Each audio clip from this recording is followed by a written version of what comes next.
আসসালামু আলাইকুম ভিউয়ার, সবাইকে অনেক অনেক স্বাগত জানিয়ে ভিডিওটি শুরু করছি। তো এই ভিডিওতে আলোচনায় থাকছে 19তম শিক্ষক নিবন্ধন সার্কুলার কবে নাগাদ আসতে পারে এবং যে সমস্ত পরিবর্তনগুলো হতে পারে সেই পরিবর্তনগুলো নিয়ে। তো প্রথমেই আমি বলে রাখি, বিশেষ করে 18তম শিক্ষক নিবন্ধন 31 তারিখে কিন্তু ভাইবা শেষ হবে। তো এই ভাইবা শেষ হওয়ার কিছুদিনের মধ্যে রেজাল্ট প্রকাশ করা হবে এবং আমার মনে হয় এই ভাইবা রেজাল্ট প্রকাশ করার পরেই কিন্তু 19তম সার্কুলার আসবে।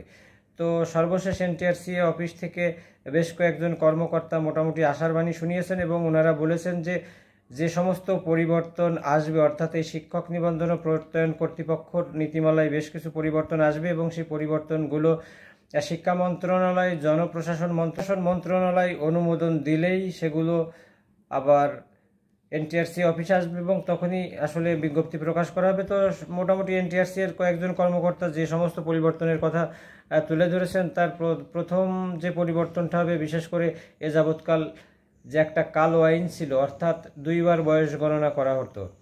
সার্কুলারের সময় বয়স গণনা করা হতো এবং গণবিজ্ঞপ্তি দেওয়ার আগে বয়স গণনা করা হতো। তো সেই কালো আইনের কারণে কিন্তু অনেকেই লিখিত পরীক্ষায় পাশ করতো, ভাইভাতে পাশ করতো, কিন্তু গণবিজ্ঞপ্তিতে আবেদন করতে পারতো না। তো সেই কালো আইনটা বাতিল করা হচ্ছে। এখন থেকে আইনটা হবে যে প্রথম আবেদন করার যে বয়স, অর্থাৎ সার্কুলার যে তারিখ হবে সেই তারিখের মধ্যে যদি 35 বছর বয়স থাকে তারা আবেদন করতে পারবেন এবং পরবর্তীতে যদি বয়স 35 থেকে 40 হয়ে যায় তারপরেও কোনো বাধা আসবে না। নিয়োগ যখনই হবে তখনই তারা নিয়োগ পাবে। তো এটা ছিল প্রথম পরিবর্তন। এবং দ্বিতীয় পরিবর্তনের কথা বলছেন যে আসলে এটা একটি দীর্ঘমেয়াদী সময়, অর্থাৎ প্রায় 1 থেকে 1.5 বছর বা 2 বছর, কোনো কোনো সময় 4-5 বছরও কিন্তু একটা নিবন্ধন শেষ করে গণবিজ্ঞপ্তি দিতে সময় লেগে যায়। তো যার কারণে এই সময় কিভাবে সংক্ষেপণ করা যায় সেই বিষয়েও আলোচনা হয়েছে। তো সেখানে দেখা গেছে যে অনেকেই মত দিয়েছেন একটি মাত্র পরীক্ষা নেওয়ার জন্য, অর্থাৎ একদিনে একটা পরীক্ষা হবে, সেই পরীক্ষার উপরই ভিত্তি করে কিন্তু রেজাল্ট প্রস্তুত করা হবে। তবে সেখানে বেশ কিছু জটিলতা আছে এবং অনেকেই বলেছেন যেহেতু সাবজেক্ট সবার আলাদা আলাদা, সেই ক্ষেত্রে যদি লিখিত পরীক্ষা না নেওয়া হয় তাহলে কিন্তু এই প্রার্থীর বিষয় ভিত্তিক দক্ষতা যাচাই করা যায় না। তো সেই ক্ষেত্রে এমন হতে পারে যে আগে যেমন হতো যে একদিনেই এমসিকিউ পরীক্ষা হতো এবং লিখিত পরীক্ষা, তো ঠিক এবারও 19তম থেকেও কিন্তু এই নিয়মটা চালু হতে যাচ্ছে যে একদিনেই হয়তো পরীক্ষা হবে। হয়তো বা দেখা যাচ্ছে যে সকালে আপনার এমসিকিউ পরীক্ষা, বিকালে লিখিত, বা সে তেমন না হয়ে এমন হতে পারে যে একসাথেই দুটো পরীক্ষা হয়ে যেতে পারে। দেখা যাচ্ছে যে 50 মার্কের এমসিকিউ পরীক্ষা হলো এবং বাকি 50 মার্ক লিখিত হলো। তো শর্ত এরকম থাকবে যে যারা এমসিকিউ পরীক্ষায় পাশ করবেন শুধুমাত্র তাদেরই লিখিত অংশের খাতা দেখা হবে, তাছাড়া খাতা দেখা হবে না, এমন একটা নিয়ম হতে পারে।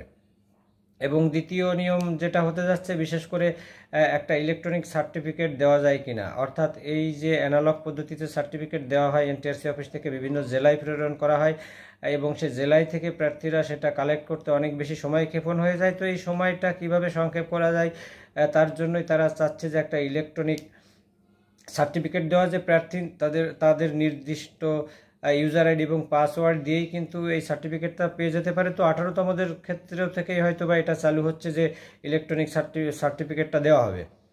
তো এছাড়া আরও বেশ কিছু পরিবর্তন আছে, বিশেষ করে মাদ্রাসা প্রার্থীদের জন্য একটু আলাদাভাবে পরীক্ষা নেওয়ার কথাবার্তা কিন্তু অনেক দিন থেকেই হচ্ছে, যেহেতু মাদ্রাসায় অনেক সাবজেক্ট আছে, অ্যারাবিক সহ এই সাবজেক্টগুলোতে আসলে ওদের জেনারেল নলেজ খুবই কম থাকে। তো সেইভাবে মাদ্রাসা প্রার্থীদের জন্য এই সাধারণ জ্ঞান, অঙ্ক, ইংরেজি এগুলো কমিয়ে বা তাদের পাস মার্ক একটু কম করা যায় কিনা সেই বিষয়েও আসলে আলাপ আলোচনা হয়েছে। তো বেশ কিছু পরিবর্তন নিয়েই কিন্তু 19তম সার্কুলার আসছে।